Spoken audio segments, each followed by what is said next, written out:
Hi, இந்த வீடியோவில் dates paste எப்படி செய்கிறதுன்னு பார்க்கலாம். டேட்ஸ் பேஸ்ட்டா அது எதுக்கு யூஸ் பண்ணும் அப்படின்னு கேட்குறீங்களா? நீங்கள் எந்த ரெசிபிக்கெலாம் சர்க்கரை போட்டு செய்கிறீங்களோ இனிமே அதுக்கெலாம் சர்க்கரைக்கு பதிலாக பேரிச்சம்பழம் பேஸ்ட் யூஸ் பண்ணி செய்யுங்க.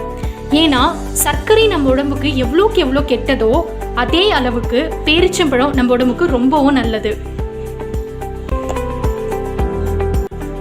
முதல்ல இந்த மாதிரி தேவையான அளவு பேரிச்சம்பழம் எடுத்துக்கோங்க.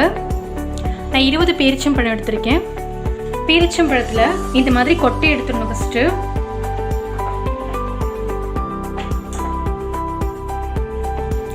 இப்போ இதை நல்லா குட்டி குட்டியாக கட் பண்ணி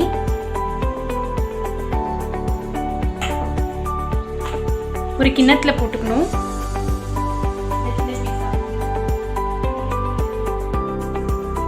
ஒரு அரை மணி நேரத்துக்கு ஊற வச்சிடணும். அப்போதான் அரைக்கும் போது சாஃப்டாக இருக்கும். ஓகே, இப்போ இதை ஒரு ஜாரில் போட்டுக்கோங்க. இந்த சோப் பண்ண வாட்டரையும் நம்ம ஆட் பண்ணிக்கலாம்.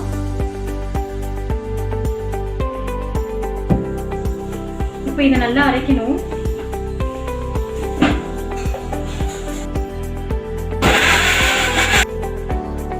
இன்னமும் கொஞ்சம் அரைக்கலாம். நல்லா பேஸ்ட் ஆகுது வரைக்கும் அரைக்கணும்.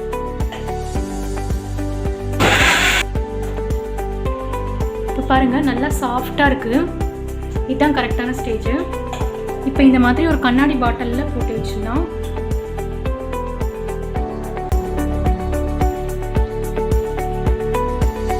அவ்வளோதான், ஆரோக்கியமான சுவையான டேட்ஸ் பேஸ்ட் ரெடி ஆயிடுச்சு. இப்போ இதை டைட்டாக க்ளோஸ் பண்ணிடணும். ஒரு 2 வாரத்துக்கு ஃப்ரீசரில் வச்சு யூஸ் பண்ணிக்கலாம்.